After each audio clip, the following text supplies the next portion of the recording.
Hello, hello, everybody. Welcome in. See, quite a few of you decided to join tonight. Let's see. Congrats on First Reaper. Welcome in. Hello, Raccoon. Welcome, welcome. Hi, Nereid. I hope you're feeling better.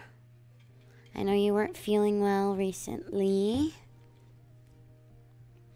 Hello, Mason. Welcome in. Welcome, welcome. Hi, hi, Ramen. Welcome in. Hello, King. Welcome in. Welcome, welcome. Thank you for the hug, Reaper. Oh, did my head pat work? Did that head pat work or no? Hello, Mason.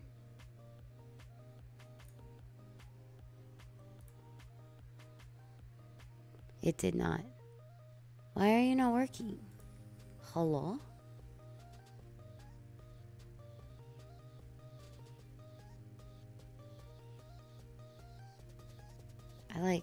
Okay. I'm gonna fix it.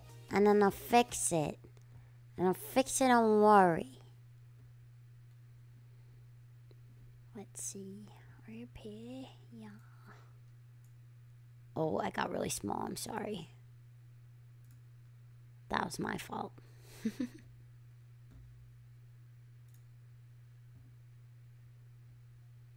Okay, maybe that is working now.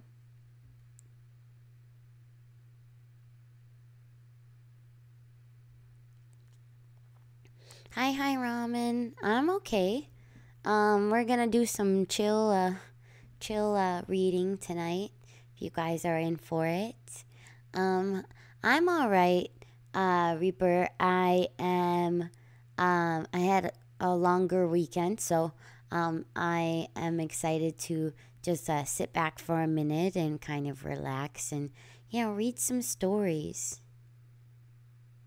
Yeah, it is 10 p.m. over here.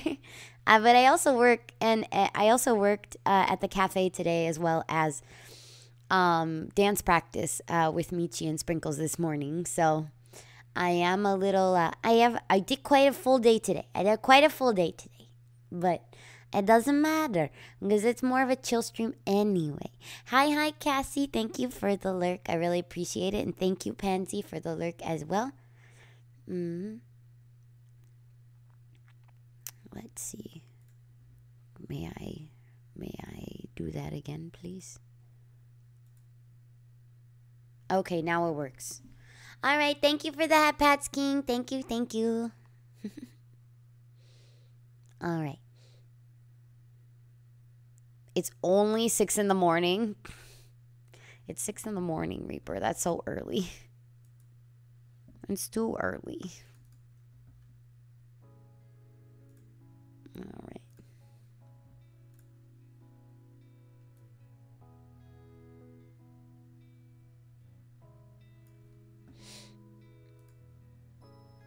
All right. I'm gonna go ahead and we can get started here. But before I do, 1:24 a.m. perfect for a bedtime story. It may not be the most calm story.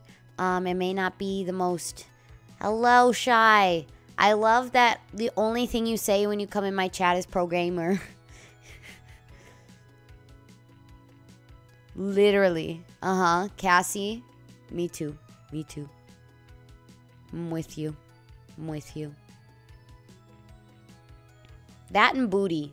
I like that. Adding something new. Spicing it up, Shy. I like it.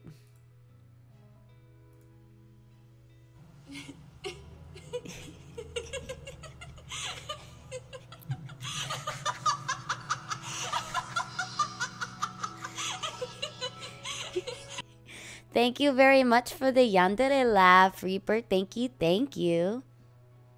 It's midnight here. I got you. Makes sense.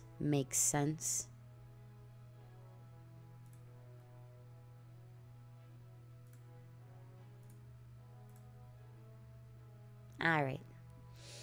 Okay. fixed that, which is good.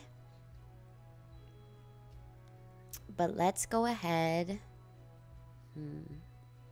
All right, we're gonna throw on my glasses. You know, gotta look smart, gotta look sharp.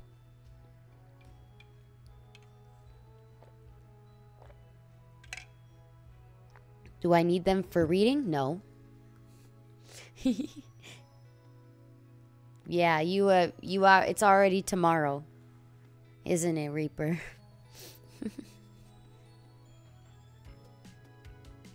All right, and then thank you, Reaper. Funny.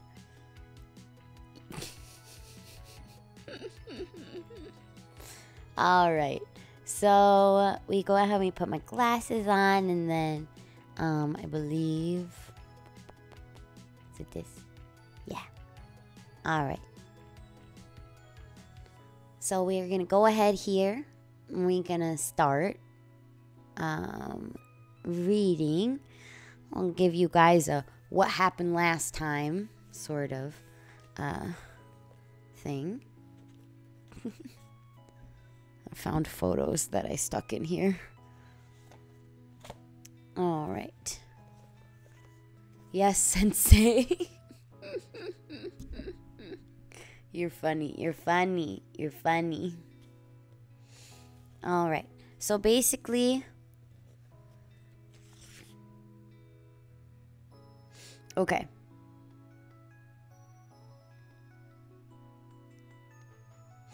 All right. So basically, the last time that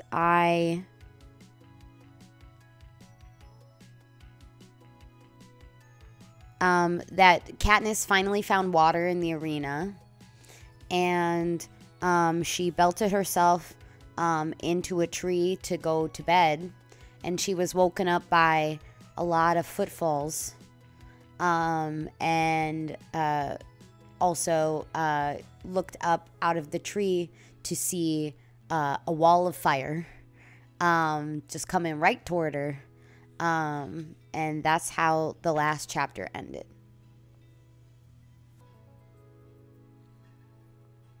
We are on chapter 13, which is basically, you know, she's in the arena, and you know, this is kind of how everything's gonna play out. Okay. My first impulse, chapter 13. My first impulse is to scramble from the tree, but I'm belted in. Somehow my fumbling fingers release the buckle and I fall to the ground in a heap, still snarled in my sleeping bag. There is no time for any kind of packing. Fortunately, my backpack and water bottle are already in the bag. I shove in the belt and I hoist the bag over my shoulder and flee. The world has transformed to flame and smoke. Burning branches and the crack from trees and fall in showers of sparks at my feet. All I can do is follow the others, the rabbits and deer, and I even spot a wild dog pack shooting through the woods. I trust their sense of direction because their instincts are sharper than mine, but they are much faster, flying through the underbrush so gracefully as my boots catch on roots and fallen tree limbs, that there's no way I can keep a pace with them. The heat is horrible. Thank you very much for the follow. Thank you. Loinami. Welcome in. Welcome. All right. The heat is horrible, but worse than the heat is the smoke, which threatens to suffocate me at any moment. I pull the top of my shirt over my nose, grateful to find it soak in sweat, offers a thin veil of protection. I run, choking, my bag banging against my back, my face cut with branches that materialize from the gray haze without warning, because I know I'm supposed to run. This was no tribute's campfire gone out of control. This was no accidental occurrence. The flames that bear down on me have an unnatural height, a uniformity that marked them as human-made, machine-made, game-maker-made. Things have been too quiet lately. No deaths, perhaps no fights at all. The audience in the capital will be getting bored, claiming these games are verging on dullness. This is the one thing that the games must not do. It's not hard to follow the game maker's motivation. There is the career pack, then there is the rest of us, probably spread far and thin across the arena. This fire is designed to flush us out and to drive us together. It may not be the most original device I've ever seen, but it is very, very effective. I lost my place. Hold on. I hurtle over a burning log. Not high enough. The tail of my jacket catches on fire, and I have to stop to rip it from my body and stamp out the flames. But I don't dare leave the jacket. Scorched and smoldering as it is, I take the risk of shoving it into my sleeping bag, hoping the lack of air will quell what I haven't extinguished. This is all I have and what I carry on my back, and it's little enough to survive with. In a matter of minutes, my throat and nose are burning. The coughing begins soon after, and my lungs begin to fill as if they are being actually cooked. Discomfort turns to distress until each breath sends a searing pain through my chest. I manage to take cover under a stone, outcropping just as the vomiting begins, and I lose my meager supper and whatever water has remained in my stomach. Crouching on my hands and knees, I retch until there's nothing left to come up. It's what happens when you inhale too much smoke. That's bad. I know I need to keep moving, but I'm trembling and lightheaded now, gasping for air. I allow myself a spoonful of water to rinse out my mouth and spit, then take a few swallows from the bottle. You got 1 minute, I tell myself, 1 minute to rest. I take the time to reorder my supplies, wad up my sleeping bag, and messily stuff everything into my backpack. My minute's up. I know it's time to move on, but the smoke has clouded my thoughts. The swift-footed animals that were my compass have left me behind. I know I haven't been in this part of the woods before, but there were no sizable rocks like the one I sheltered against on my earlier travels. Where are the game makers driving me? Back to the lake? To a whole new terrain filled with new dangers? I had just found a few hours of peace at the pond when this attack began. Would there be any way that I could travel parallel to the fire, work my back there? To the source of the water, at least? The wall of fire must have to have an end, and it won't burn indefinitely. Hello, Ultraflex. Welcome in. Not because the game makers couldn't keep it fueled, but because, again, that would invite accusations of boredom from the audience.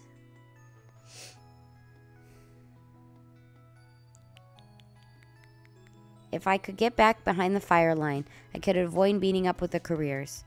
I've just decided to try and loop back around, although it will require miles of travel away from the inferno, and then the very circuitous route back.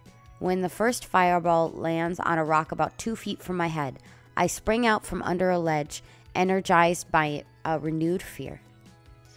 The game has taken a twist. The fire was just to get us moving. Now the audience will get to see some real fun. What I hear, the next hiss, I flatten to the ground, not taking time to look. The fireball hits a tree off to my left, engulfing it in flames. To remain still is death. I'm barely on my feet before a third ball hits the ground where I was laying, sending a pillar of fire up behind me. Time loses meaning now as I frantically try to dodge the attacks. I can't see where they've been launched from, but it's not a hovercraft. The angles are not extreme enough. Probably this whole segment of woods has been armed with precision launchers that are concealed in trees or rocks. Somehow, somewhere, in a cool, spotless room, a game maker sits in a set of controls, fingers on the trigger that can end my life in a second. All that is needed is a direct hit. Whatever vague plan I had conceived regarding returning to my pond is wiped from my mind as I zigzag and dive and leap to avoid fireballs. Each one is the size of an apple, but packs tremendous power on contact. Every sense I have goes into overdrive as the need to survive takes over. There is no need to judge. Thank you very much, Winsomnia, for the follow. Thank you, thank you. I really appreciate it. Welcome in. Why don't you sit and listen to the story? All right.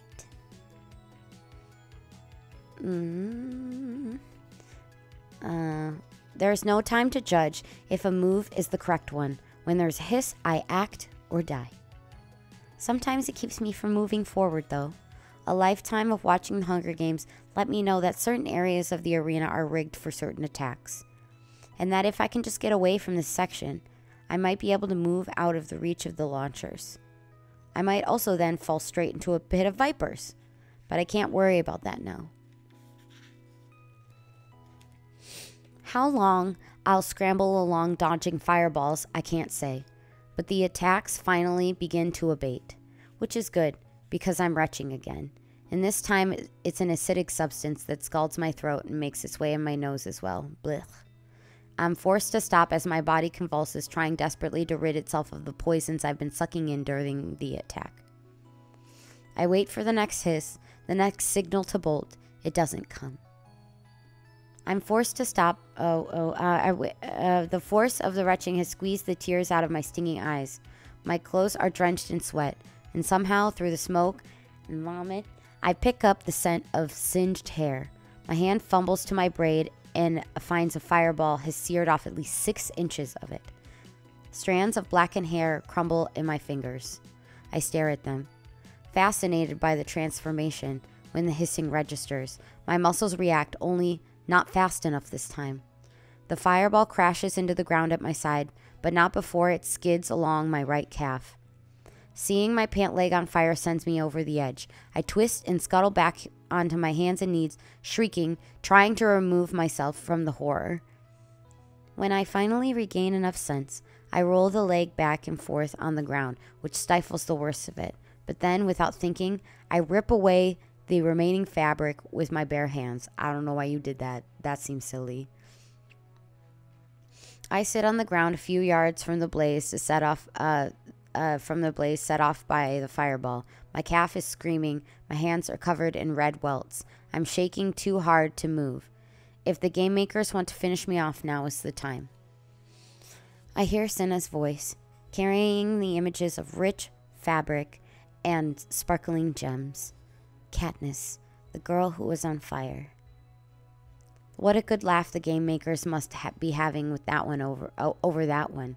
Perhaps Senna's beautiful costumes have even brought on this particular torture for me. I know he couldn't have foreseen this.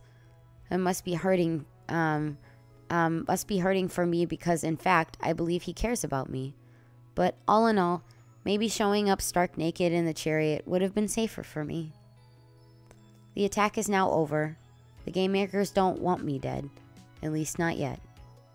Everyone knows they could destroy us all within seconds of the opening gong. The real sports of the Hunger Games is watching the tributes kill one another. Every so often they do kill a tribute just to remind the players they can, but mostly they manipulate us into confronting one another face to face. Which means if I'm no longer being fired at, there's at least one other tribute close at hand. I would drag myself into a tree and take cover now if I could, but the smoke is still thick enough to kill me. I make myself stand and begin to limp away from the wall of flames that light up the sky. It does not seem to be pursuing me any longer, except with its stinking black clouds. Another light, daylight, begins to softly emerge. Swirls of smoke catch the moonbeams. My visibility is poor, and I can see maybe 15 yards in any direction. A tribute can easily be concealed from me here. I should draw my knife as a precaution. But I doubt my ability to hold it for long. The pain in my hands can in no way compete with my calf. I hate burns. I have always hated them. Even a small one I had gotten from pulling a pan of bread from the oven, it is the worst kind of pain to me. But I have never experienced anything like this. I am so weary, I don't even notice I'm in a pool until I'm ankle deep. It's spring-fed and bubbling up from the crevice in some rocks, and blissfully cool. I plunge my hands into the shallow water and feel instant relief. Isn't this what my mother always says? The first treatment for a burn is cold water, that it draws out the heat. But she means minor burns. Probably she'd recommend it for my hands, but what of my calf? Although I have not yet had the courage to examine it, I'm guessing it's an injury of a whole different class. Sorry. Adjusting my seating.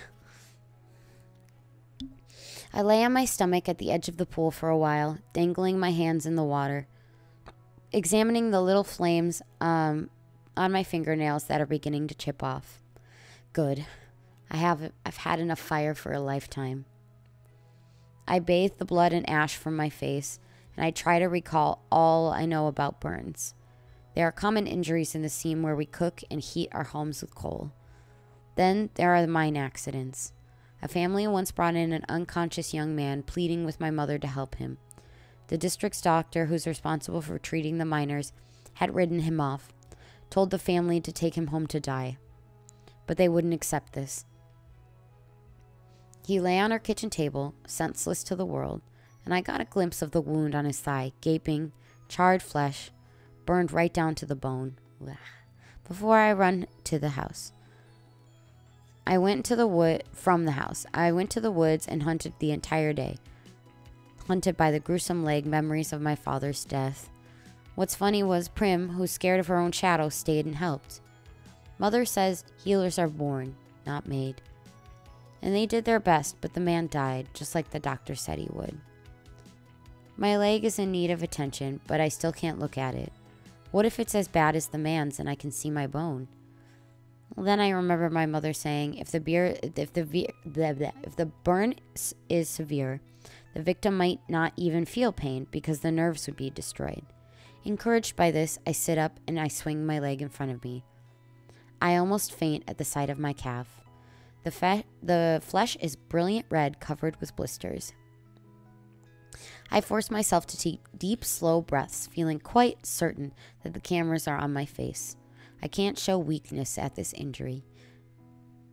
Not if I want to help. Pity does not get you aid. Admiration at your refusal to give in does. I cut the remains of my pant leg off at the knee and examine the injury more closely. The burnt area is about the size of my hand. None of the skin is blackened, and I think it's not too bad to soak. I gingerly stretch out my leg into the pool, propping the heel of my boot on a rock so the leather does not get too sodden, and sigh because this does offer some relief. I know there are herbs if I can find them, and that would speed up the healing, but I can't quite call them to mind. Water and time will probably be all I have to work with. Should I be moving on? The smoke is slowly clearing, but still too heavy to be healthy. If I do continue away from the fire, won't I be walking straight into the weapons of the careers? Besides, every time I lift my leg from the water, the pain rebounds so intensely I have to slide it back in.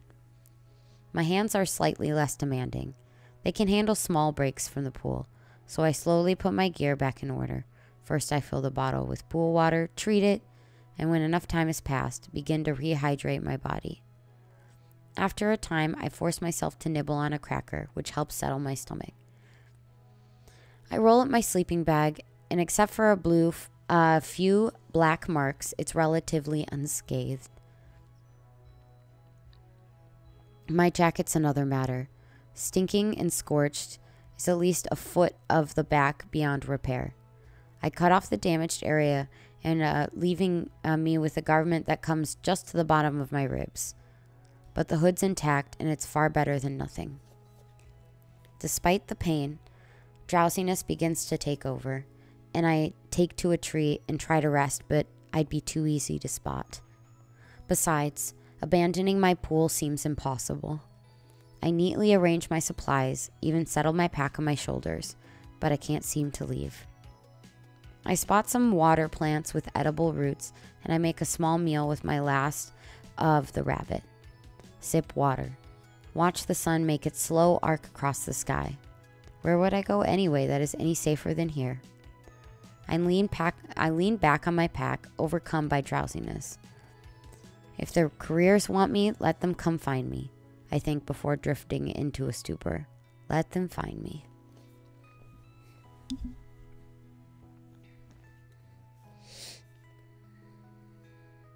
And find me they do. It's lucky I'm ready to move on because when I hear the feet, I have less than a minute head start. Evening has begun to fall, and the moment I awake, I am up and running. Splashing across the pool, flying into the underbrush. My legs slow me down, but I sense my pursuers are not as speedy as they were before the fire either. I hear their coughs, their raspy voices calling to one another. Still, they are closing in, just like a pack of wild dogs, and so I do what I've done my whole life. In such circumstances, I pick a high tree and begin to climb. If running hurt, climbing is agonizing because it requires not only the exertion but direct contact of my hands on tree bark. I'm fast though. By the time I've reached the base of the trunk, they've reached the base of my trunk 20 feet up. And for a moment we stop and survey one another. I hope they can't hear the pounding of my heart. This could be it, I think. What could I do against them? All 6 are there. The 5 careers in PETA. And my only consolation is that they're pretty beat up too. Even so, I look at their weapons. Look at their faces, grinning and snarling at me. A sure kill above them. It seems pretty hopeless. But then something else registers. They're bigger and stronger than I am, no doubt, but they're also heavier. This reason, it's me and not Gale who ventures up to pluck the highest fruit, or rob the most remote bird's nests. I must weigh at least 50 or 60 pounds less than the smallest career. Now I smile. Whoop.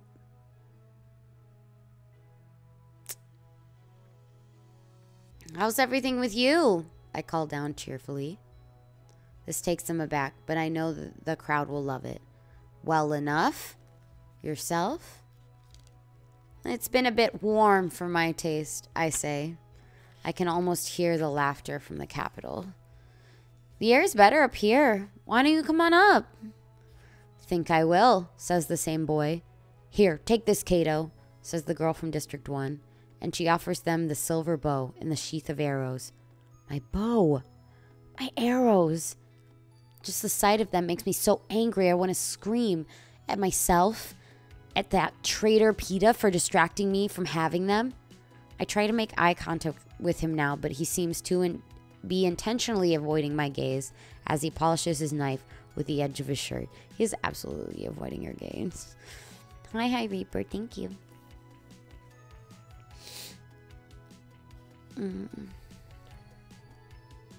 No, says Cato, pushing away the bow. I'll do better with my sword. I can see the weapon, a short, heavy blade, at his belt. I give Cato time to hoist himself into the tree before I begin to climb again. Gale always says I remind him of a squirrel the way I scurry up even the most slenderest of limbs. Part of it's my weight, but part of it's practice. You have to know where to place your hands and feet. And I'm about 30 feet in the air when I hear a crack and look down to see Cato flailing as he and the branch go down. He hits the ground hard, and I'm hoping he possibly broke his neck when he gets back onto his feet, swearing like a fiend. The girl with the arrows, Glimmer, I hear someone call her. Ugh, the names of the people in District 1 give their children is so ridiculous. Anyway, Glimmer scales the tree until the branches begin to crack under her feet. And then she then has the good sense to stop. I'm at least 80 feet high now. She tries to shoot me, and it's immediately evident she's incompetent with a bow. One of the arrows gets lodged in a tree near me, though, and I'm able to seize it. I wave it teasingly above her head, as if that was the sole purpose of retrieving it, when actually I mean to use it if I ever get the chance. I could kill them, every one of them, if those silver weapons were in my hands. The career regroup on the ground, and I can hear them growling conspiratorially among themselves. Furious, I have made them look foolish. But twilight has arrived, and their window of attack on me is closing. Finally, I hear Peeta say harshly, "Oh, let her stay up there. It's not like she's going anywhere. We'll deal with her in the morning." Well, he's right about one thing. I'm going nowhere. All the relief from the pool water has gone, leaving me to feel the full potency of my burns. I scoot down to a fork in the tree and clumsily prepare my food. Put on my jacket, lay out my sleeping bed, belt myself in, and try to keep from moaning. The heat of the bag's too much for my leg, and I cut a slash in the fabric and hang half my calf out into the open air. I drizzle water on the wounds, my hands. All my bravado is gone. I'm weak from the pain and the hunger, but can't bring myself to eat. Even if I can last the night, what will the morning bring? I stare into the foliage, trying to will myself to rest, but the burns forbid it. Birds are settling for the night, singing lullabies to their young. Night creatures emerge. An owl hoots. The faint scent of a skunk cuts through the smoke. The eyes of some animal peer at me from a neighboring tree. A possum, maybe? Catching the firelight from the career's torches. Suddenly, I'm up on one elbow. That's no possum's eyes. I know that glassy reflection too well. In fact, those are not animal eyes at all. In the dim rays of light, I make her out, watching me silently from between the branches. Rue. How long has she been there?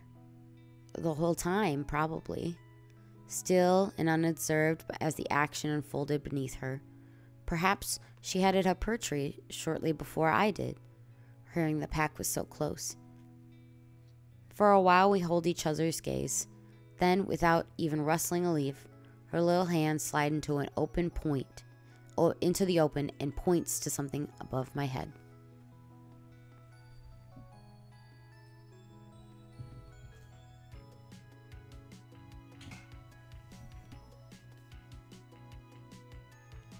All right. Chapter 14.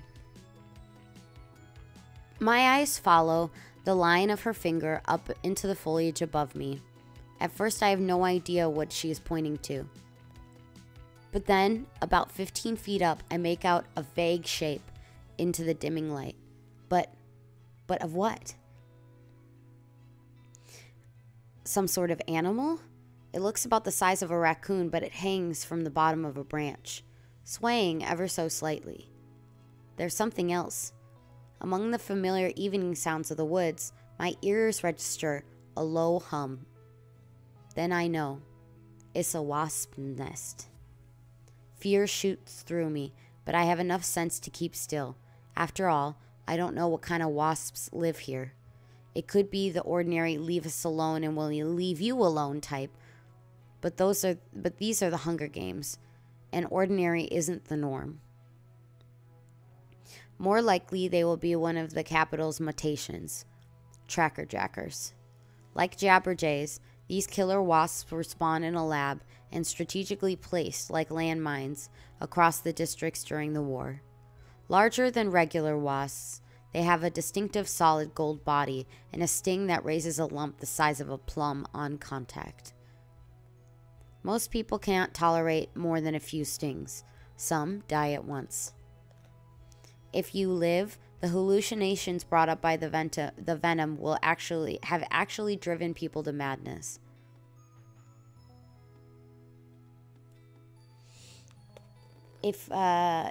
And there's another thing. These wasps will hunt down anybody who disturbs their nest and attempt to kill them. That's where the trackerjacker part of the name comes from. After the war, the capital destroyed all the nests surrounding their city, but the ones near the districts were left untouched. another reminder of our weakness. I suppose just like the Hunger Games, another reminder of our weakness, suppose another reason to keep inside the fence of District 12. When Gail and I come across a tracker-jacker nest, we immediately head in the opposite direction. Is that what hangs above me? I look back at Rue for help, but she's melted into her tree. Given my circumstances, I guess it doesn't matter what has given me a brief reprieve, but by the time the sun rises, the careers will have formulated a plan to kill me. There's no way they could survive doing they could do otherwise after I've made it look so stupid. I've made them look so stupid. Apologize.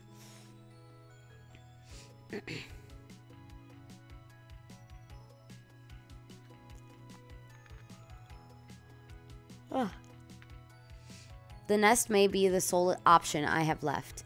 If I can drop it down on them, I may be able to escape. But I'll have to risk my life in the process. Of course, I'll never be able to get close enough to the actual nest to cut it free. I'll have to saw the branch off at the trunk to send the whole thing down.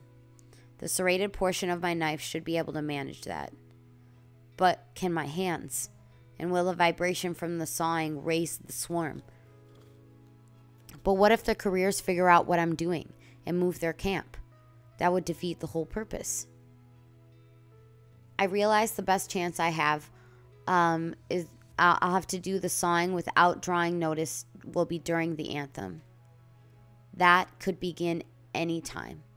I drag myself out of my bag, make sure my knife is secured in my belt, and make my way up the tree.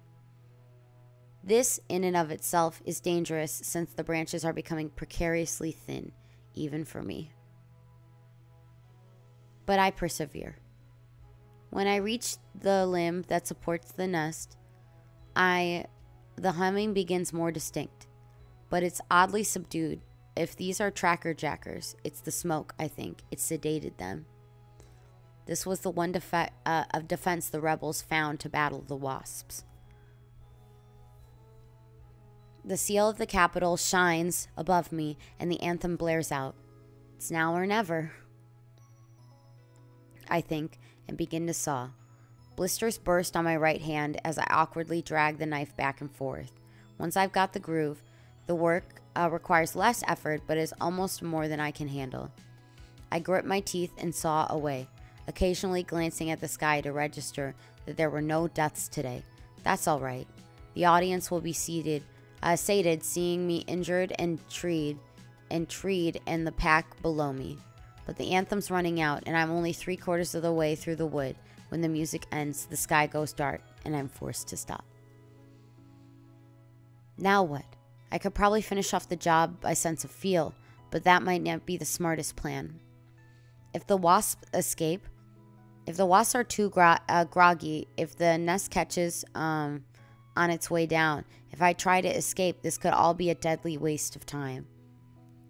Better, I think, to sneak up here at dawn and send the rest of the nest into my enemies. In the faint light of the career torches, I inch back down to the fork to find the best surprise I've ever had. Sitting on my sleeping bag in a small plastic pot attached to a silver parachute. My first gift from a sponsor. Hamish must have sent it during the anthem. The pot easily fits in the palm of my hand. What could it be? Not food, surely. I unscrew the lid, and I know the scent by the scent that it's medicine. Cautiously, I probe the surface of the ointment. The throbbing in my fingertip vanishes. Oh, Hamish, I whisper, thank you. He has not abandoned me, not left me to fend entirely for myself. The cost of this medicine must be astronomical. Probably not one, but many sponsors may have contributed to buy this one tiny pot. To me, it is priceless. I dip 2 fingers in the jar and gently spread the balm all over my calf. The effect is almost magical, erasing the pain on contact, leaving a pleasant, cooling sensation behind. This is no herbal concoction that my mother grinds up out of woodland plants. It's a high-tech medicine brewed up in the Capitol labs. When my calf is treated, I run a thin layer into my hands. After wrapping the pot in the parachute, it nestles safely away inside my pack. Not that the pain has eased. It's all I can do to reposition. Oh, now that the pain has eased, it's all I can do to reposition myself in a bag before I plunge into sleep.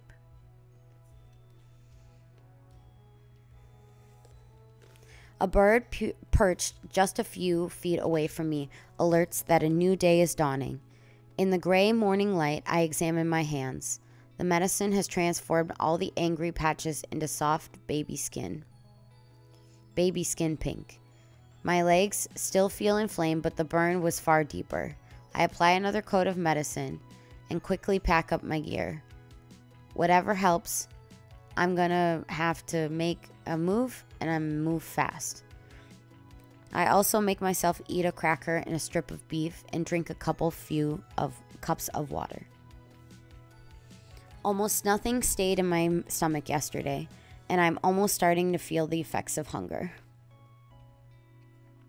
Below me, I can see the career pack and PETA sleeping on the ground. By her position leaning up against the trunk of the tree, I'd say Glimmer was supposed to be on guard, but fatigue overcame her. My eyes squint as they try and penetrate the tree next to me, but I can't make out Rue. Since she tipped me off, it only seems fair to warn her. Besides, if I'm going to die today, it's Rue I want to win. Even if it means a little extra food for the family, the idea of Peter being crowned victor is unbearable. I call Rue's name in a hushed whisper, and the eyes appear wide and alert at once. She points to the nest again. I hold my knife and make a sawing motion. She nods and disappears. Okay.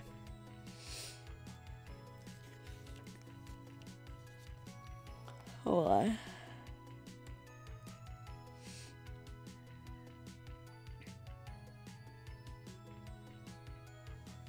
I call Ruth's name in a hushed whisper. Yep. She nods and disappears. There's a rustling in a nearby tree.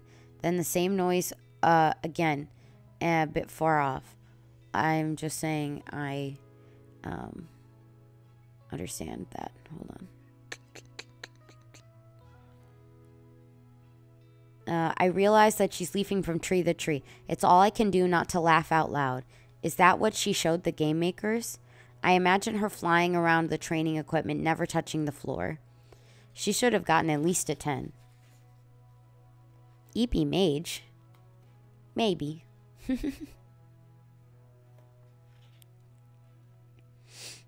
Rosie's streaks are breaking through the east. I can't afford to wait any longer. Compared to the agony of last night's climb, this one's a cinch. At the tree's limb that holds the nest, I position the knife in the groove, and I'm about to draw the teeth across the wood when I see something moving. There, on the nest, a bright gold gleam of a tracker-jacker lazily making its way across the papery gray surface. No question, it's acting a little subdued, but the wasp is up and moving, and that means the others will be out soon as well. Sweat breaks out on the palms of my hands, beating through the ointment, and I do my best to pat them dry on my shirt. If I don't get this branch in a matter of seconds, the entire swarm could emerge and attack me. There's no sense in putting it off. I take a deep breath and grab the knife handle and bear down as hard as I can. Back, forth, back, forth. Tracker-jackers begin to buzz, and I hear them coming out. Back, forth, back, forth. A stabbing pain shoots through my knee, and I know one has found me, and others were honing in. Back, forth, back, forth. Just as the knife cuts through, I shove the end of the branch as far away from me as I can. It crashes down through the lower branches, snagging temporarily on a few, but then twisting free until it smashes with a thud on the ground. The nest bursts open like an egg. A furious swarm of tracker jackers takes to the air. I feel a second sting on my cheek and a third on my neck, and their venom almost immediately makes me woozy. I cling to the tree with one arm when I rip the barbed stinger out of my flesh. Fortunately, me comfy still in bed listening to you, your voice is soothing. I try my best, Reaper. I remember telling one of my friends, I was like, I'm reading Hunger Games for bedtime story ASMR, and they were like, that's not a very calming story. I was like, I just feel like I have a calming voice, you know?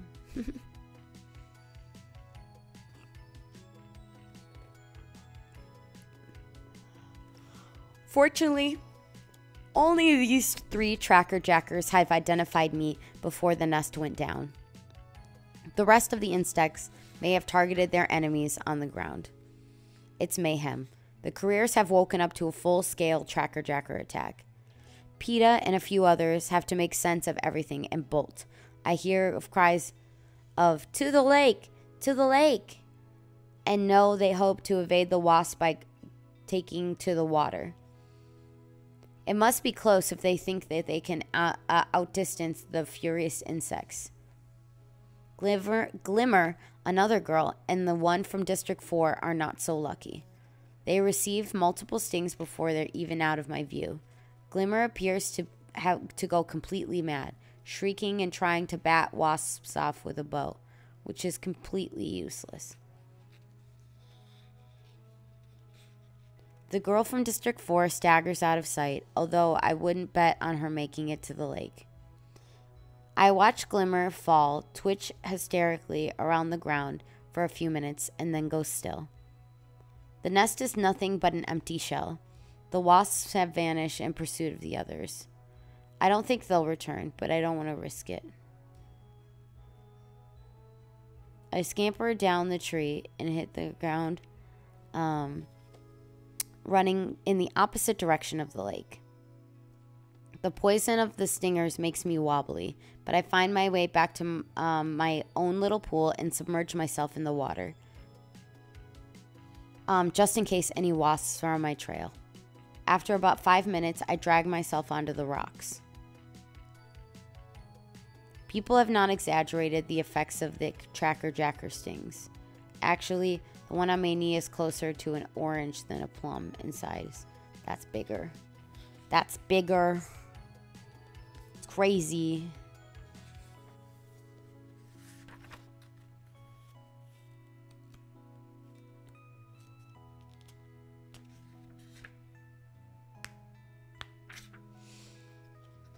All right.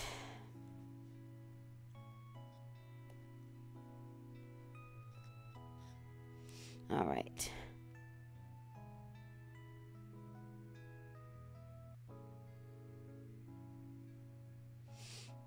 It's a lot to handle before the sun has even cleared the horizon. I don't want to think about what Glimmer must look like now. Her body disfigured, her swollen fingers stiffened around the bow. The bow. Somewhere in my befuddled mind, one thought connects with another, and I'm on my feet, registering through the trees back to Glimmer. The bow, the arrows, I must get them.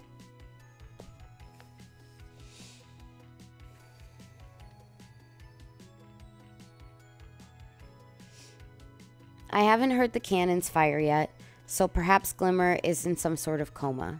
Her heart is still struggling against the wasp venom, but once it stops, the cannon signals her death. A hovercraft will move in and retrieve the body, taking only the bow and the sheaf of arrows I've seen out of the game for good. But I refuse to let them slip through my fingers again. I reach for Glimmer just as the cannon fires. The tracker jackers have eliminated. No. Bad. Don't do that. This girl, so breathtakingly beautiful in her golden dress the night of the interviews, is unrecognizable. Her features eradicated, her limbs 3 times their normal size. The stinger lumps began to explode Spewing green. Blech. That does sound gross.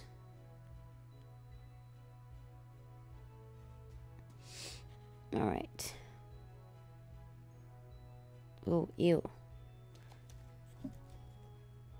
The stinger lumps have begun to explode, spewing putrid green liquid around her. I have to break several of what used to be her fingers with a stone to free the bow. The sheath of arrows is pinned under her back. I just roll over her body and put them to my, pulling them on one arm, and then the flesh just disintegrates in my hands, and I fall back to the ground. Soft, calming voice. You honestly need to make a separate Twitch, but you just read the whole time. We'll see. But that would be pre-recorded, that's for sure. This one's gonna be a shorter stream because Mage may be a little eepy.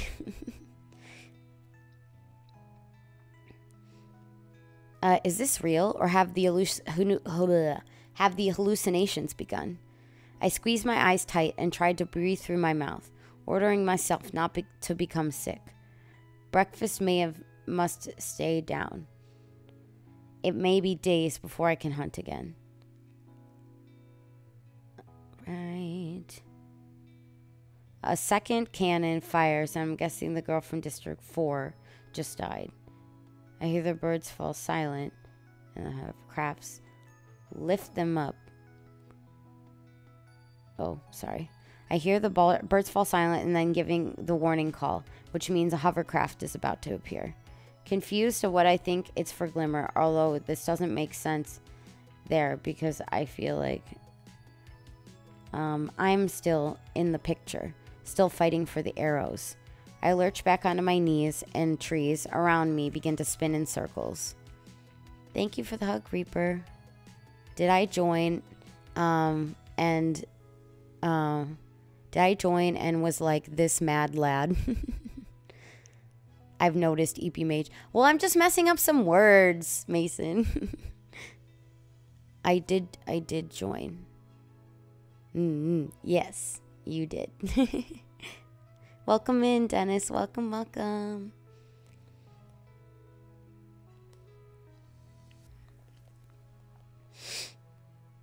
All right. I lurch back onto my knees, and the trees around me begin to spin in circles. In the middle of the sky, I spot the hovercraft. I throw myself over Glimmer's body as if to protect it, but then I see the girl from District 4 being lifted into the air and vanishing.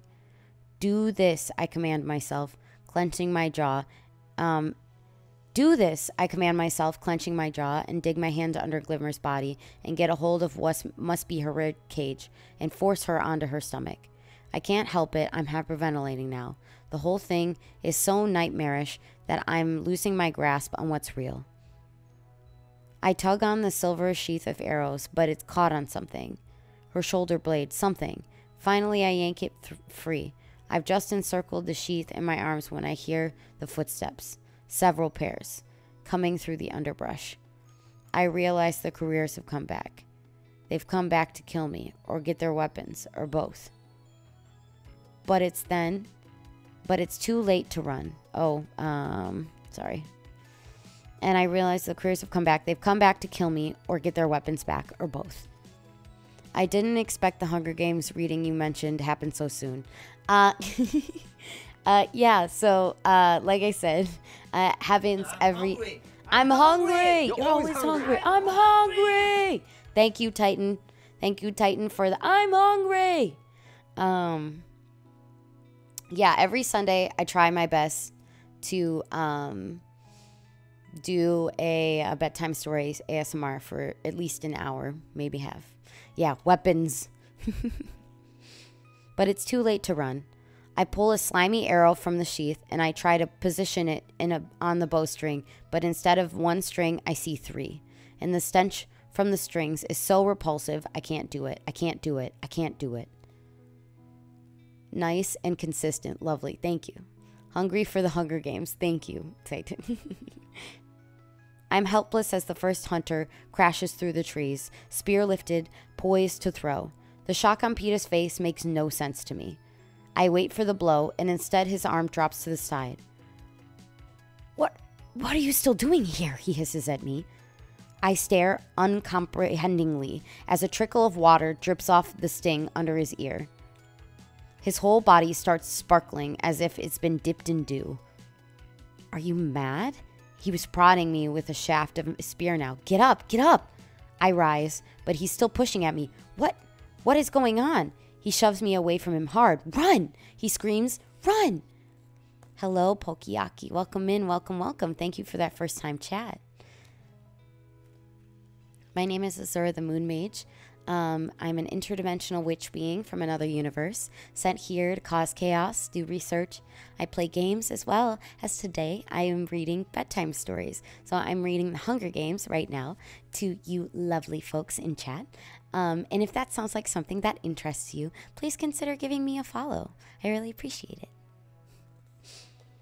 Behind him, Kato slashes his way through the brush. He's sparkling wet too, and badly stung under one eye. I catch the gleam of sunlight on his sword as I do as Peeta says, holding tightly to my bows and arrows, banging into trees that appear out of nowhere, tripping and falling as I try to keep my balance. Back past my pool and into the unfamiliar woods. The world begins to bend in alarming ways. A butterfly balloons to the size of a house, then shatters into a million stars. Trees transform to blood and splash down over my boots. Ants begin to crawl out of the blisters in my hands, and I can't shake them free. As they're climbing up my arms, my neck, someone's screaming. A long, high-pitched scream that never breaks from breath. I have a vague idea of what it might be. I trip and fall into a small pit lined with tiny orange bubbles that hum like the Tracker Jacker nest.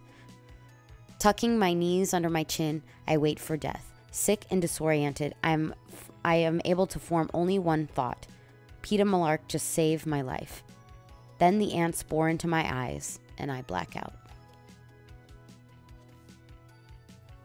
It is a fun time, and I appreciate you stopping in. I enter a nightmare from which I wake repeatedly, only find a greater terror awaiting me. All the things I dread the most, all the things I dread from others manifest in such vivid detail that I can't help to believe they're real. Also, chapter 15. Sorry about that. Each time I wake, I think, at last, this is over, but it isn't. It's only the beginning of a new chapter of torture. How many ways do I have to watch Prim die, relive my father's last moments, feel my own body ripped apart?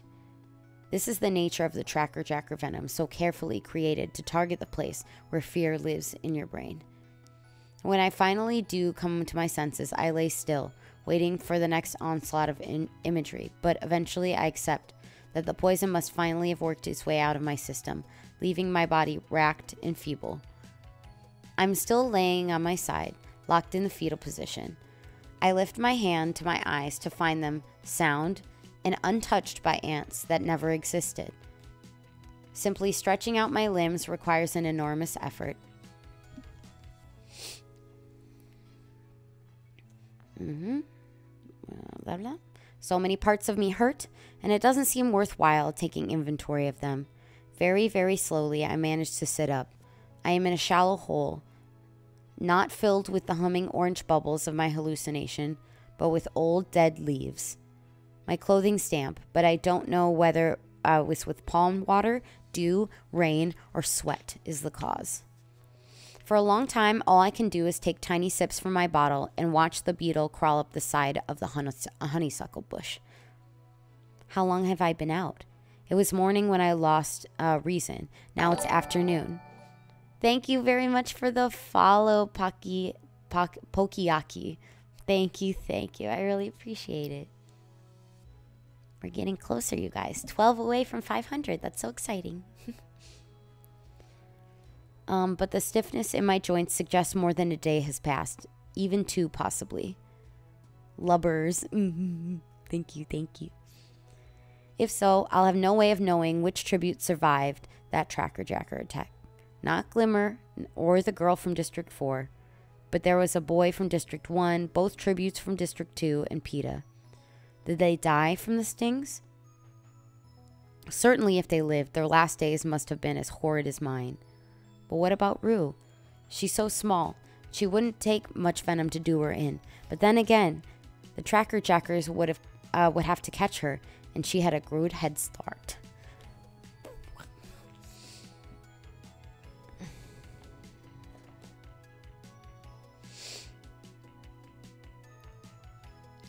A foul, rotten taste pervades my mouth, and the water has little effect on it. I drag myself over to the honeysuckle bush and pluck a flower. I gently pull the stamen through the blossom and set a drop of the nectar on my tongue. The sweetness spreads through my mouth, down my throat, warming my veins with memories of summer and my home in the woods. In Gail's presence beside me, for some reason, our discussion from the last morning comes back to me. We could do it, you know. What? Leave the district, run off, live in the woods, you and I, we could make it. And suddenly, I'm not thinking of Gail, but of PETA. And PETA! He saved my life, I think. But because by the time we met up, I couldn't tell what was real or what the tracker jacker venom had caused me to imagine. But if he did, and my instincts tell me he did, what for? Is he simply working the lover boy angle he initiated at the interview? Or was he actually trying to protect me? And if he was, what was he doing with those careers in the first place? None of it makes sense. I wonder what Gail made of the incident for a moment, and then I push the whole thing out of my head, because for some reason, Gail and PETA do not coexist well together in my thoughts. So I focused on the one really good thing that's happened since I landed in the arena. I have a bow and arrows. A full dozen arrows if you count the one I retrieved from the tree. They bear no trace of the noxious green slime that came from Glimmer's body, which leads me to believe that the amount of that it might not have been wholly real. They have a fair amount of dried blood on them.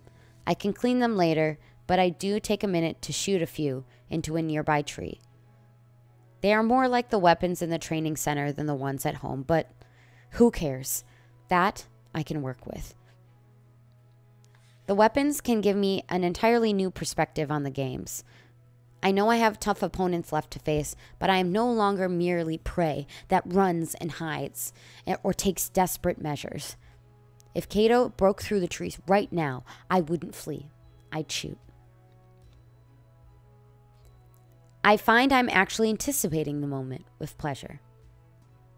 But first, I have to get some strength back in my body. I'm very dehydrated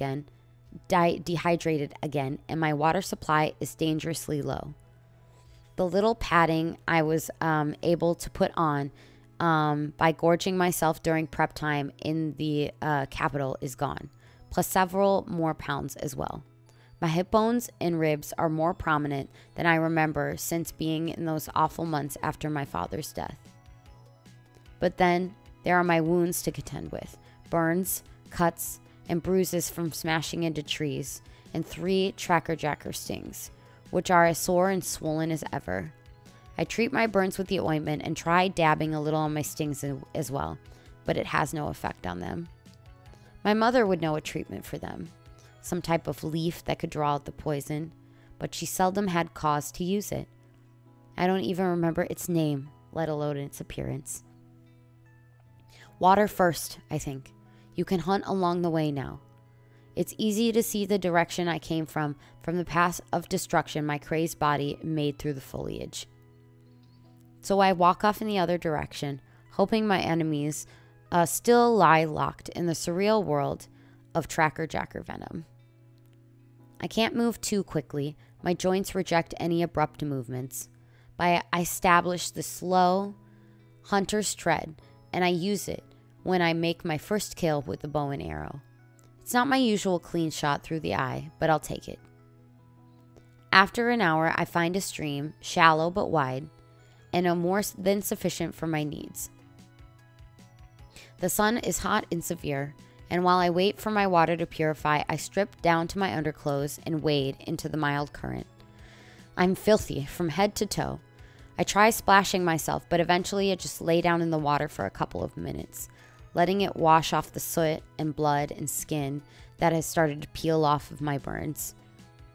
After rinsing out my clothes and hanging them on bushes to dry, I sit on the bank in the sun for a bit, untangling my hair with my fingers. My appetite returns and I eat a cracker and a strip of beef.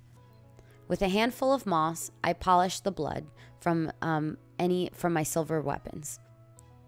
Refreshed, I treat my burns again, braid back my hair, and dress in damp clothes, knowing the sun will dry them soon enough. Following the stream against its current seems to be the smartest course of action. I'm traveling uphill now, which I prefer, with a source of fresh water not only for myself, but possibly game. I easily take out the strange bird that must have been some form of wild turkey. Anyway, it looks plenty edible to me. By late afternoon, I still decide to build a small fire to cook the meat, betting that dusk will help me conceal the smoke and that I'll quench the fire by nightfall. I clean the game, take an extra care with the bird, but there is nothing really alarming about it. Once the feathers are plucked, it's no bigger than a chicken, and it's plump and firm. I've just placed the first lot over the coals when I hear a twig snap. In one motion, I turn to the sound, bringing my bow and arrow to my shoulder. There's no one. No one that I can see, anyway. Then, I spot a tip of a child's boot just peeking out from behind the trunk of a tree. My shoulders relax, and I grin. She can move through the woods like a shadow, you have to give her that. How else could she have followed me? The words come out of my mouth before I can stop them. You know, they're not the only ones who can form alliances, I say. For a moment, no response. And then one of Rue's eyes edges around the trunk. You want me for an ally? Why not? You saved me from those tracker jackers. You're smart enough to still be alive. And I can't seem to shake you anyway, I say. She blinks at me, trying to decide. You hungry? I can see her shallow, hard eyes flickering to the meat. Come on then. I've had 2 kills today. Rue tentatively steps out into the open. I can fix your stings. Can you? I ask. How? She digs in the pack she carries and pulls out a handful of leaves. I'm almost certain they're the ones my mother uses. Where'd you find those? Just around. We all carry them when we work in the orchards. They left a lot of nests there. There are a lot here too. That's right. You're District 11. Agriculture, I say. Orchards, huh? That must be how you can fly around the trees like you've got wings. Rue smiles. I've landed on one of the few things she'll admit pride in. Well, come on then. Fix me up. I plunk down by the fire and roll up my pant leg to reveal the sting on my knee. To my surprise, Rue places the handful of leaves into her mouth and begins to chew them. My mother would use other methods, but it's not like we have any other option. After a minute or so, Rue presses the gloppy green wad of chewed leaves and spit on my knee. Ugh, the sound comes out of my mouth before I can stop it. It's as if the leaves are actually leaching the pain right out of the sting. Rue gives a giggle.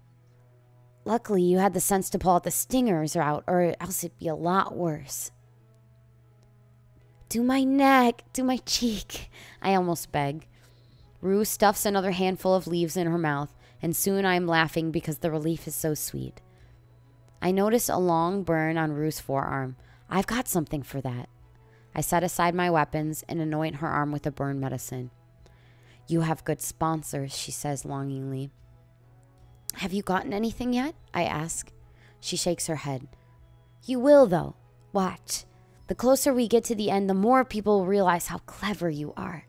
I turn the meat over. You weren't joking about wanting me for an ally? She asks. No, I meant it, I say. I can almost hear Hamish groaning as I team up with this wispy child. But I want her because she is a survivor and I trust her. And why not admit it? She reminds me of Prim. Okay, she says, and holds out her hand. We shake. It's a deal. Okay, she says. Oh, of course. This kind of deal can only be temporary, but neither of us mention that. Rue contributes a big handful of some starchy root to the meal. Roasted over the big fire, they have a sharp, sweet taste of a parsnip.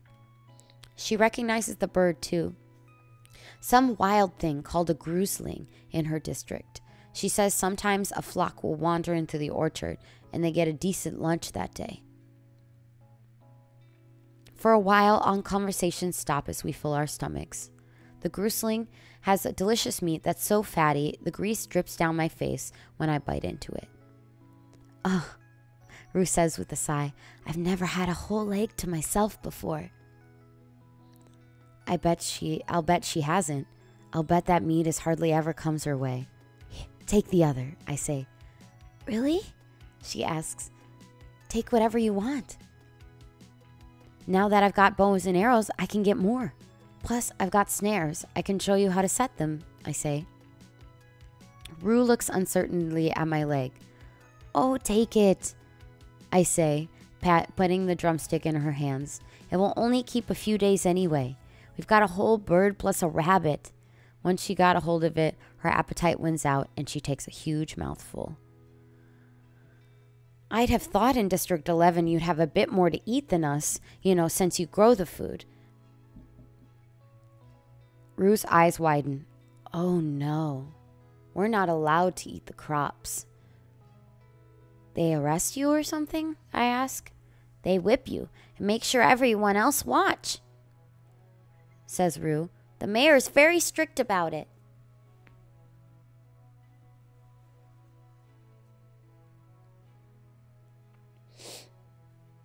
I can tell by her expression that it's not an uncommon occurrence. A public whipping is a rare thing in District 12, although occasionally one occurs. Technically, Gail and I could be whipped on a daily basis for poaching in the woods. Well, technically, we could get a whole lot worse, except all the officials buy our meat. Besides, our mayor, Madge's father, doesn't seem to have much a taste for such events. Maybe being the least prestigious, poorest, most ridiculed district in the country has its advantages, such as being largely ignored by the capital as long as we produce our coal quotas.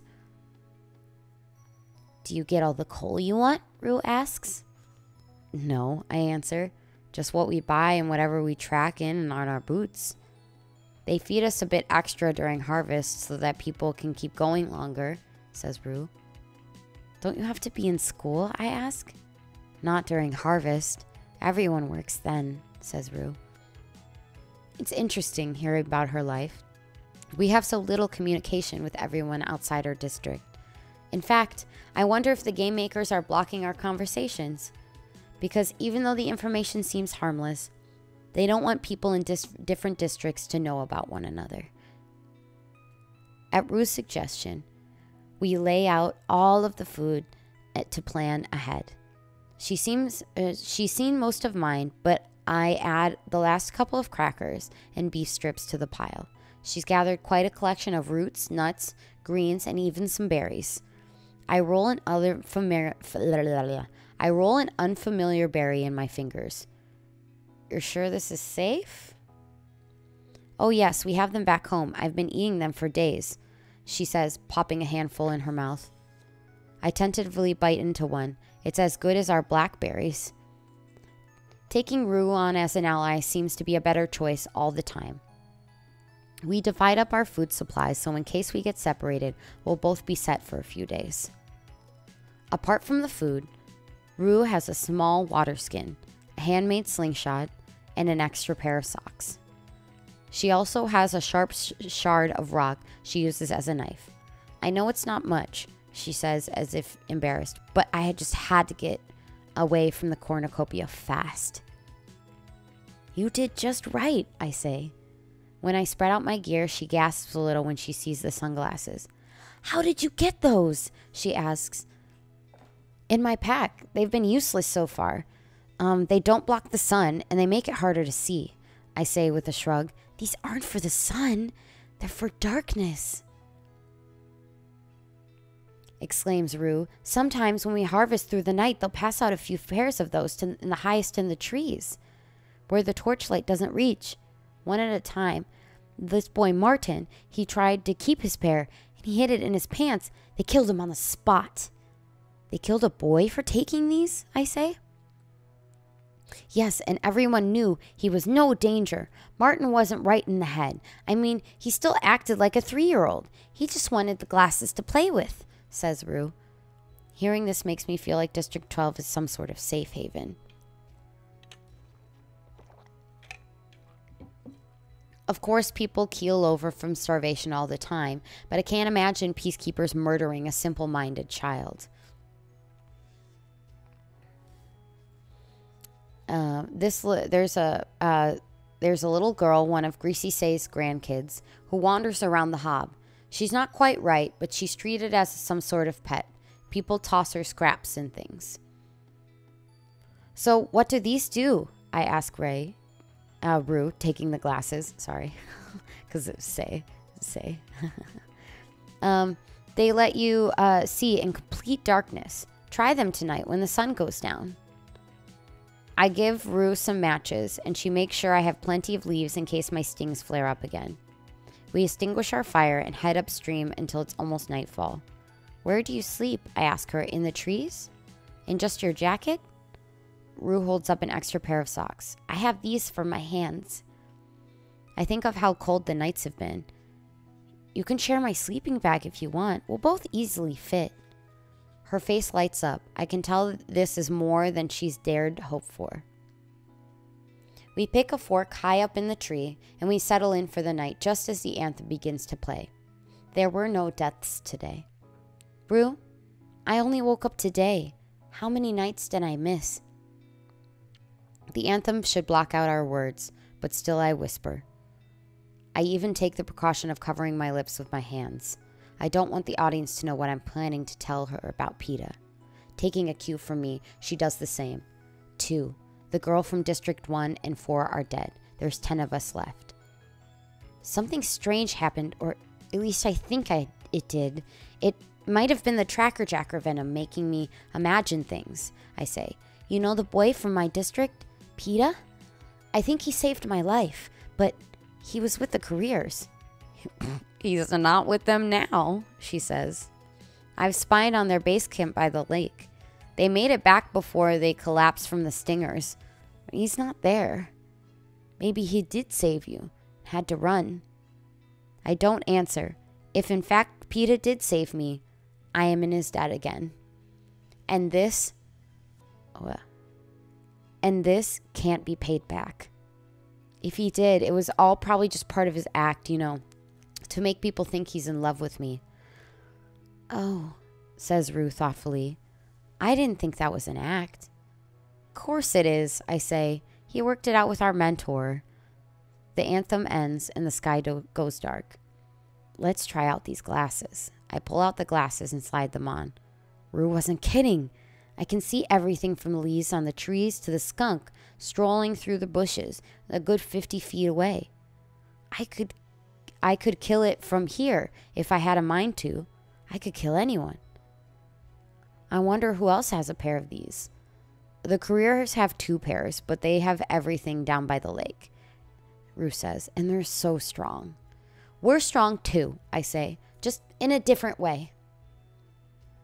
You are. You can shoot, she says. What can I do? You can feed yourself. Can they? I ask. They don't need to. They have all those supplies, Rue says. Say they didn't. Say the supplies were gone. How long would they last, I say. I mean, it's the Hunger Games, right? But Katniss, they're not hungry, says Rue. No, they're not. That's the problem. I agree. And for the first time, I have a plan.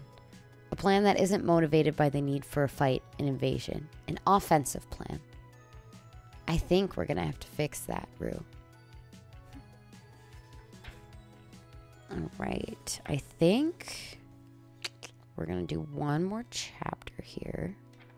Yeah, we'll do one more chapter here.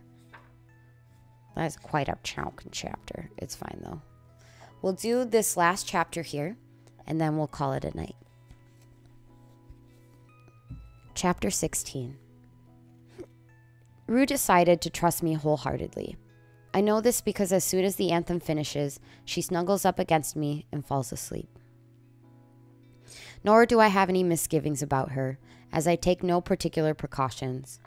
If she'd wanted me dead, all she would have had to do was to disappear from that tree without pointing out the tracker-jacker nest. Kneeling me at the very back of my mind is the obvious. Both of us can't win these games. But since the odds are still against either of us surviving, I manage to ignore the thought.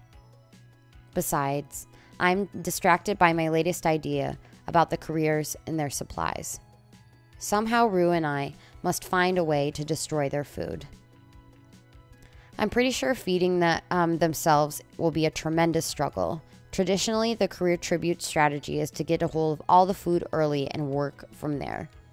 The years where they have not protected it well, a year a pack of hideous reptiles destroyed it, another a game maker's flood washed it away.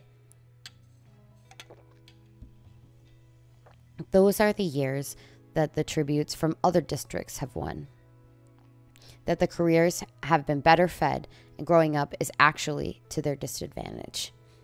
Because they don't know how to be hungry, not the way Rue and I do.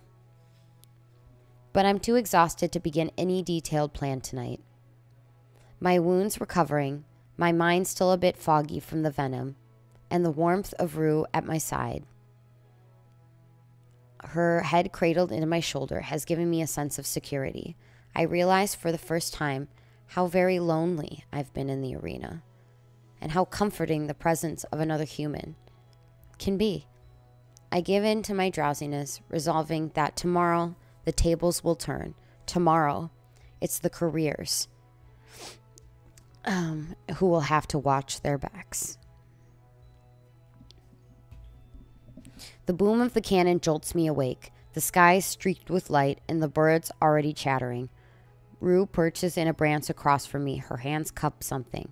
We wait, listening for more shots, but there aren't any. Who do you think that was? I can't help thinking of Peta. I don't know. Could be any of the others, says Rue. I guess we'll know tonight. Who's left again? The boy from District 1, both of the tributes from 2, the boy from 3, Thresh and me, and you and Peta. That's 8. Wait, the boy from 10, the one with the bad leg. He makes 9. There's someone else, but neither of us can remember who it is. Well, no, didn't they say there were 10? And then somebody just died, right? Oh, maybe that's the one they're trying to think of. I get it. I wonder how that last one died. No telling. But it's good for us. A death should hold the crowd for a bit. Maybe we'll have time to do something before the game makers decides things have been moving too slowly, I say. What's in your hands? Breakfast, says Rue. She holds them out, revealing 2 big eggs. What kind are those, I ask. Not sure, but there's a marshy area over that way. Some kind of water bird, she says. It'd be nice to cook them, but neither of us wants to risk a fire. My guess is that the tribute who died today was a victim of the careers, which means they've recovered enough to be back in the games. We suck out the insides of the egg, eat a rabbit leg and some berries. It's a good breakfast anywhere. Ready to do it, I say, pulling on my pack. Do what? Says Rue. But by the way she bounces up, you can tell she's up for whatever I propose. Today, we take out the career's food, I say. Really? How? You can see a glint of excitement in her eyes. In this way, she's exactly the opposite of Prim, for whom adventures are an ordeal.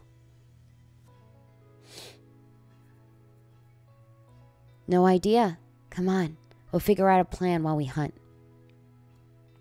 We don't get much hunting done, though, because I'm too busy getting every scrap of information I can out of Rue about the career space. She's only been in to spy on them briefly, but she's observant. They have to set up their camp beside the lake. Their supply stash is about 30 yards away. And during the day, they have another tribute, the boy from District 3, to watch over their supplies. The boy from District 3, I ask? He's working with them? Yes, he stays at the camp full time. He got stung too. And when they drew the tracker jackers in by the lake, says Rue, I guess they agreed to let him live if he acted as their guard. But he's not very big. What weapons does he have? Not much that I could see. A spear. He might have to hold a few of us off with that, but Thresh could kill him easily, says Rue. And the food's just out in the open, I say. She nods. Something's not quite right about that whole setup. I know, but I couldn't tell what exactly, says Rue. Katniss, even if you could get to the food, how would you get rid of it? Burn it. Dump it in the lake. Soak it in fuel. I poke Rue in the belly, just like I would Prim. Eat it. She giggles. Don't worry. I'll think of something. Destroying things is much easier than making them. For a while, we dig roots, we gather berries and greens, and we devise a strategy in hushed voices. And I come to know Rue, oldest of 6 kids, fiercely protective of her siblings, who gives her the rations to the youngest ones, who forage in the meadows in the district where the peacekeepers are far less obliging than ours. Rue, who when you ask her what she loves the most in the world, she replies, of all things, music. Music, I say? In our world, I rank music somewhere between hair ribbons and rainbows in terms of usefulness. It's not usefulness. At least rainbows give you a tip about the weather. You have a lot of time for that? We sing at home. At work too. And that's why I love your pin, she says, pointing at the mockingjay that I've again forgotten about. You have mockingjays? I ask. Oh yes, a few that are my special friends. We sing back and forth for hours.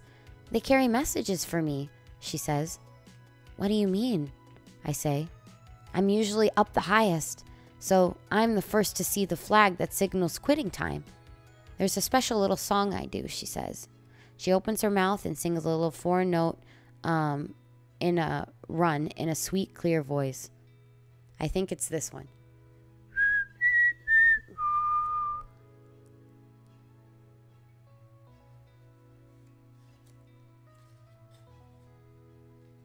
And the mockingjays spread it around the orchard. That's how everyone knows it's time to knock off, she continues.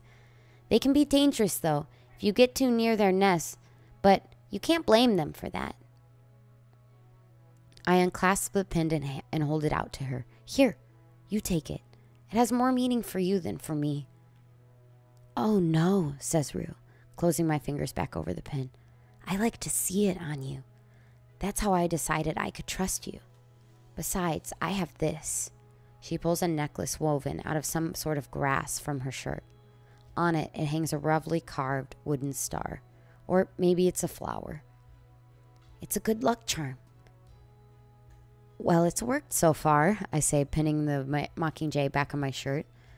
Maybe you should just stick with that. By lunch, we should have a plan. By lunch, we have a plan. By early afternoon, we are poised to carry it out. I help Rue collect the place and place the wood for the first 2 campfires. The third, she'll have time for on her own. We'll decide to meet afterwards at the site where we ate our first meal together. The stream should help guide me back to it. Before I leave, I make sure that Rue's well stocked with food and matches. I even insist she take my sleeping bag, in case it's not possible to rendezvous by nightfall. What about you? Won't you be cold? She asks. Not if I pick up another bag down by the lake, I say. You know, stealing isn't illegal here, I say, with a grin. At the last minute, Rue decides to teach me her mockingjay signal, the one she used to indicate the day's work is done. It might not work, but if you hear the mockingjay singing it, you know I'm okay. Only I can't get back right away. Are there many mockingjays here, I ask. Haven't you seen them? They've got nests everywhere, she says, and I have to admit I haven't noticed. Okay then, if it all goes according to plan, I'll see you for dinner, I say. Unexpectedly, Rue throws her arms around me. I only hesitate a moment before I hug back. You be careful, she says to me. You too, I say. I turn my head back to the stream, feeling somehow worried about Rue being killed, about Rue not being killed, and the two of us being left for last. About Rue being left alone, about leaving Prim alone back home. No, Prim has my mother and Gail and a baker who has promised she won't go hungry. Rue only has me. Once I reach the stream, I have only to follow it downhill to the place I initially picked up after the tracker jacker attack. I have to be cautious as I move along the water though, because I find that my thoughts are preoccupied with unanswered questions, most of which concern PETA. The cannon that fired early this morning, did that signify his death? If so, how did he die?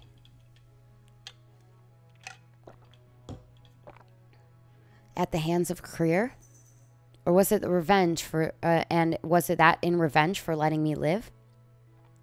I struggle again to remember that moment over Gliver's body, when he burst through the cheese, but just the fact that he was sparkling leads me to doubt everything that happened. It must be the moving very slowly yesterday, because I reached the shallow stretch where I took my bath in just a few hours.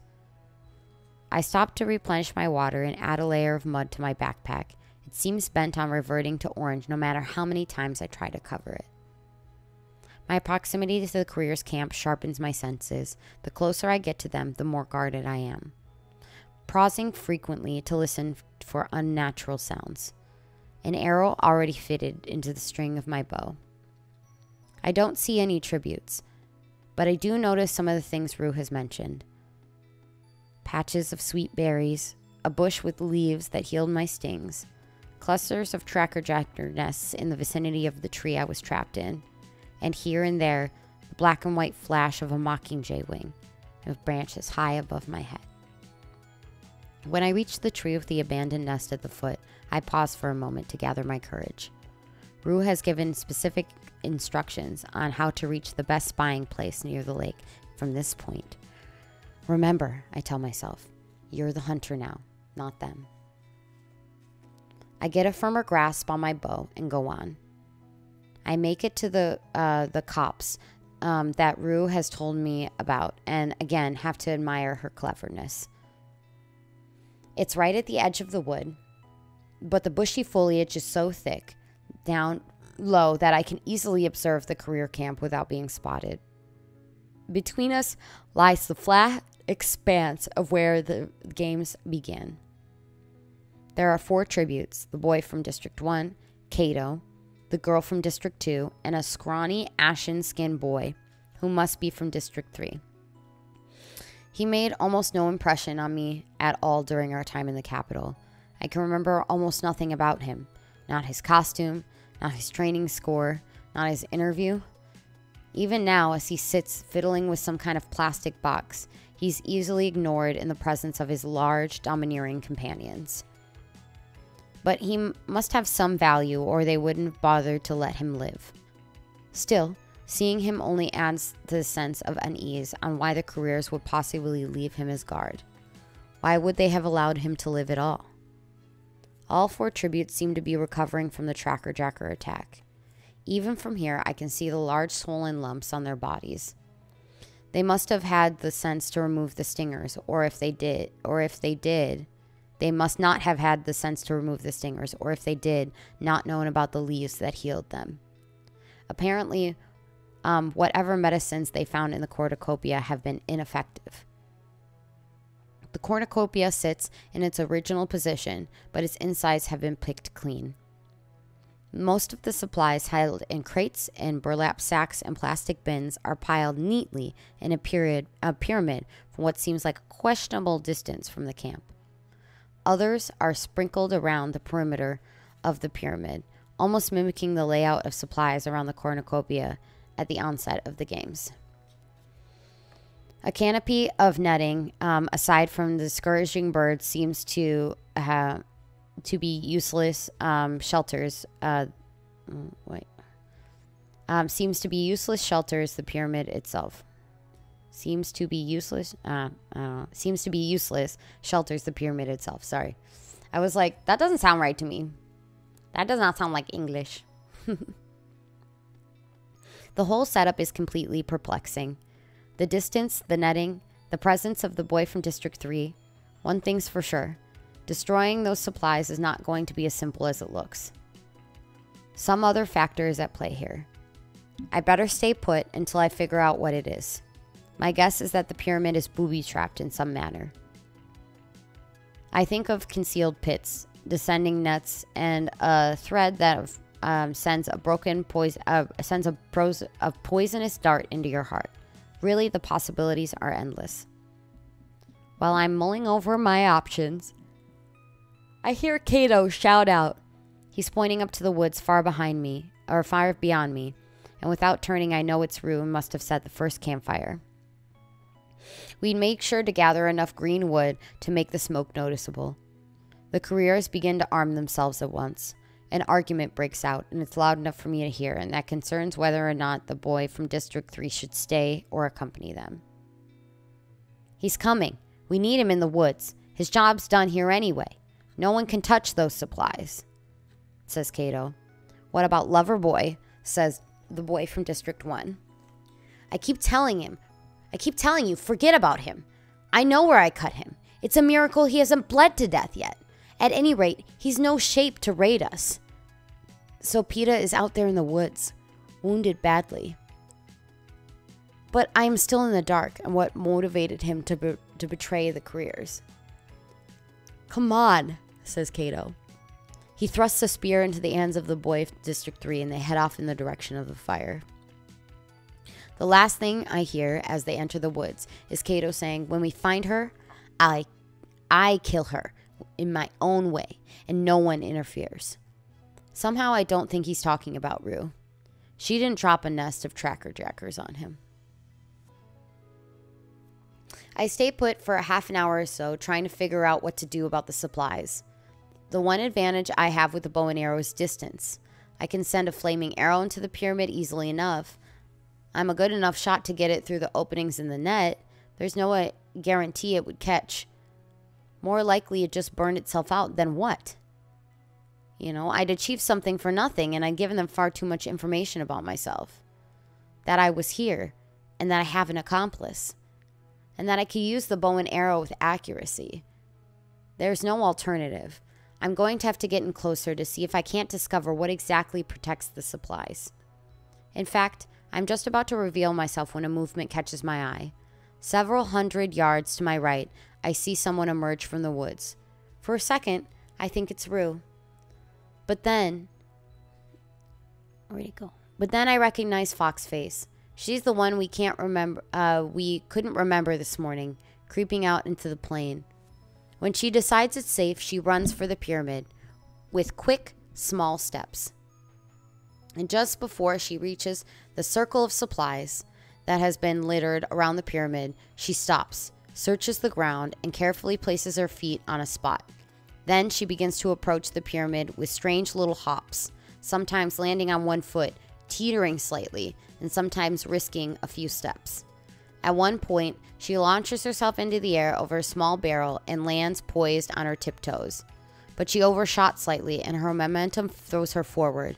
I can hear a sharp squeal as her hands hit the ground, but nothing happens. In a moment, she's regained her feet and continues until she reaches the bulk of the supplies. So I'm right about the booby trap. It's clearly more complex than I imagined. And I was right about the girl, too. How wily she is to have discovered this path to the food and to be able to replicate it so neatly. She fills her pack, taking a few items from a variety of containers, crackers from a crate, a handful of apples from a burlap sack that hangs suspended from a rope off the side of a bin. But only a handful from each, not enough to tip off that food has been missing. Not enough to cause suspicion. And then she's doing her little odd dance back out of the circle, scampering into the woods again, safe and sound. I realize I'm grinding my teeth in frustration.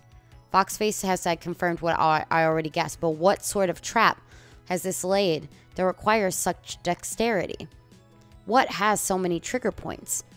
Why did she squeal as her hands made contact with the earth? You'd have thought, and slowly it begins to dawn on me, you thought the very ground was going to explode.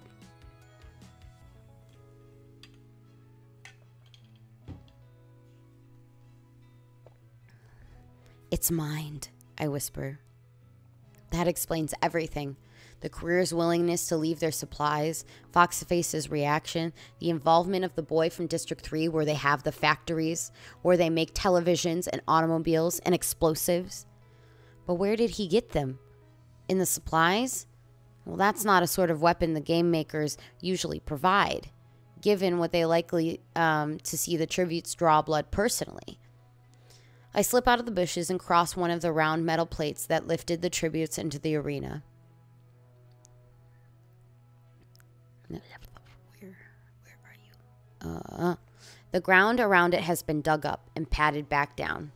The landmines were disabled after 60 seconds after we stood on the plates, but the boy from District 3 must have managed to reactivate them. Thank you very much, Armor Red Horns, for the follow. Thank you. I really appreciate it. Hello. Yes, we're reading some stories tonight. So, you can sit back and relax and just kind of listen if you'd like. But yeah, my name's Azura. Thank you so much for stopping by, for sitting in on my chat. I really appreciate it. All right. I've never seen anyone in the games do that, and I bet it came as a shock even to the game makers. Well, hooray for the boy from District 3 for putting one over on them.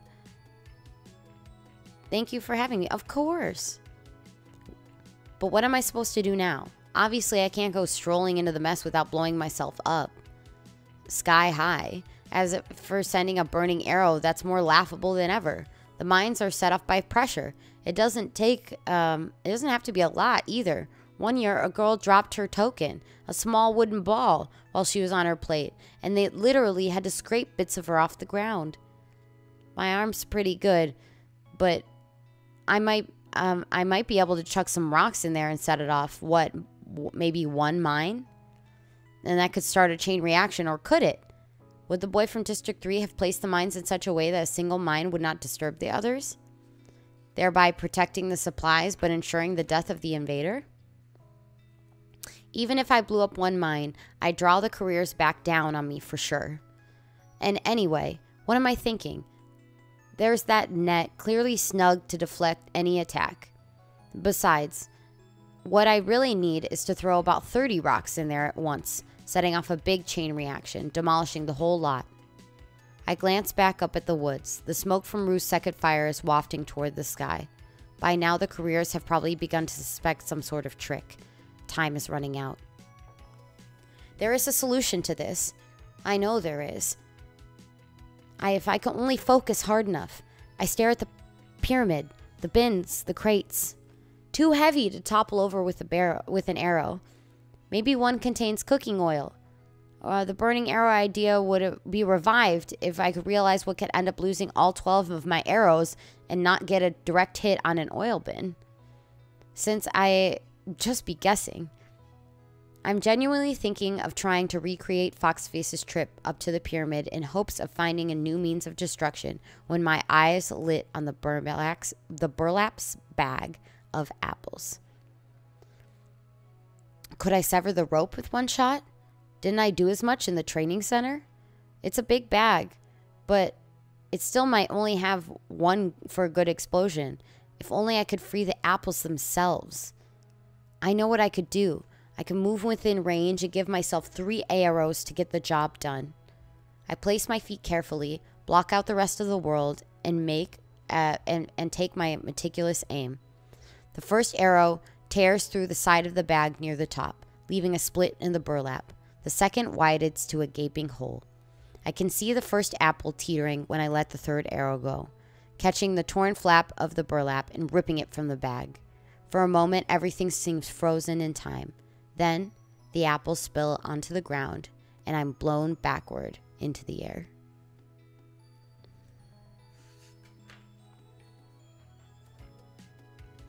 We're a good amount into this book now.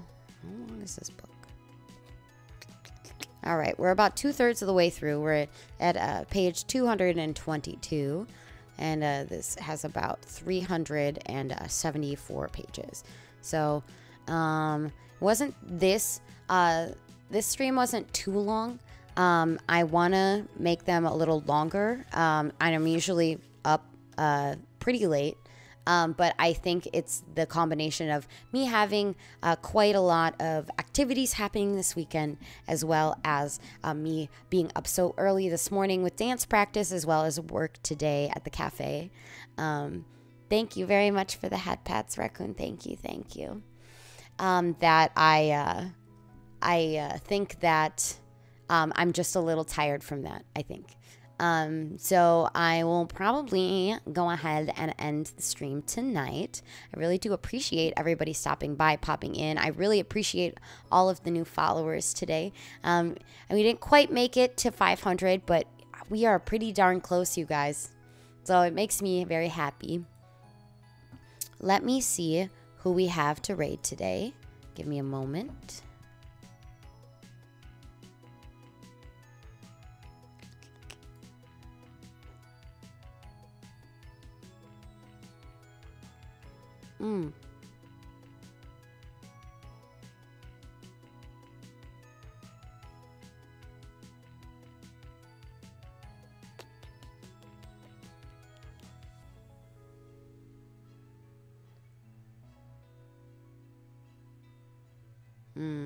Okay. Let me see. With Fairlife Ultra Filtered Milk, you'll want to... All right, let me see.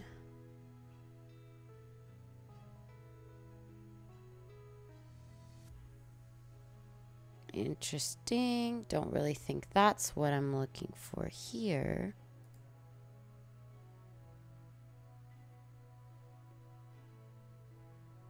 All right. I think all I really have to raid out to today would be one of my lovelies. Thank you very much, Reaper. Thank you, thank you. I think we're gonna end up raiding into Polo. I did want to pass it off to somebody else who does ASMR, but none of my people are doing ASMR right now. Hold on. Who's this? Oh, it's drawing.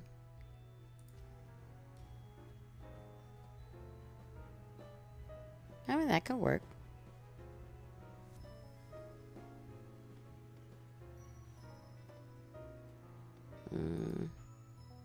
I don't know who this is.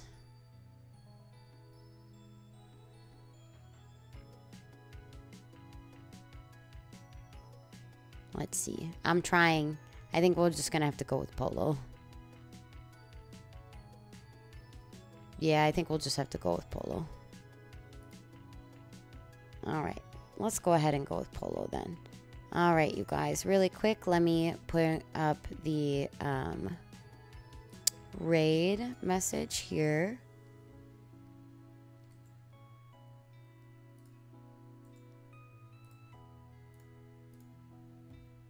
Alright. Here we are with the raid message. And then we'll go ahead and raid into Polo here. Give me a moment.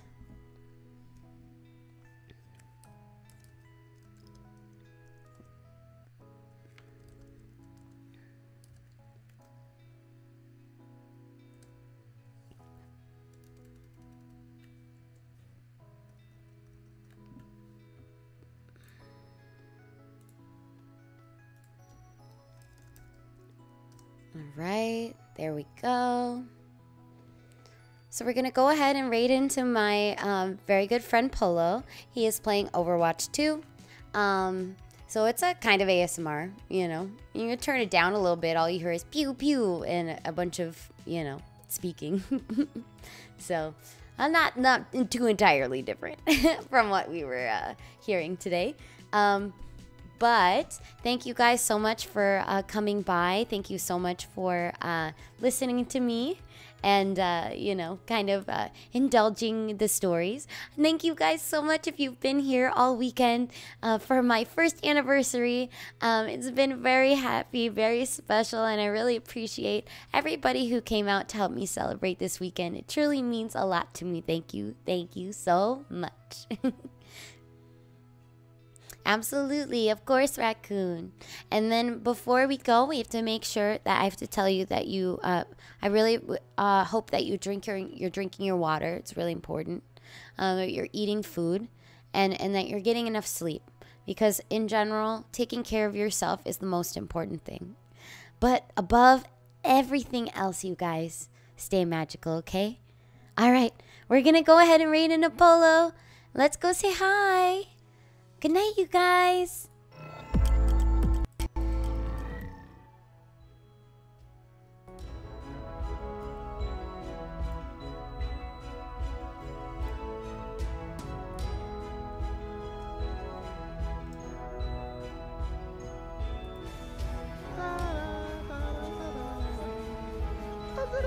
Thank you for the raid. Arigato gozaimasu.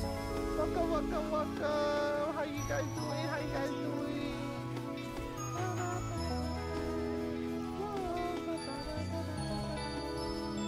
Welcome, welcome, Raiders. Welcome, welcome.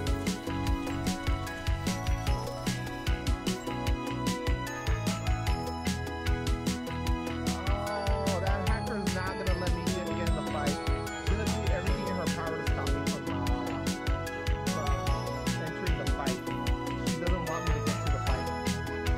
Welcome, welcome, Raiders. How you guys doing? How you guys doing? How was the ASMR book reading? It was what was it? You're continuing the last story from last time, right? What was the story? What was the story?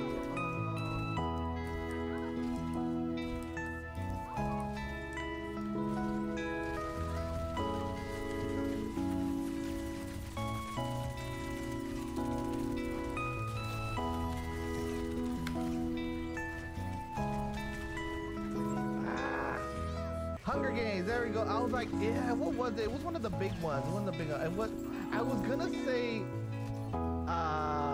Hunger Rings. I was like, is it Hunger Rings?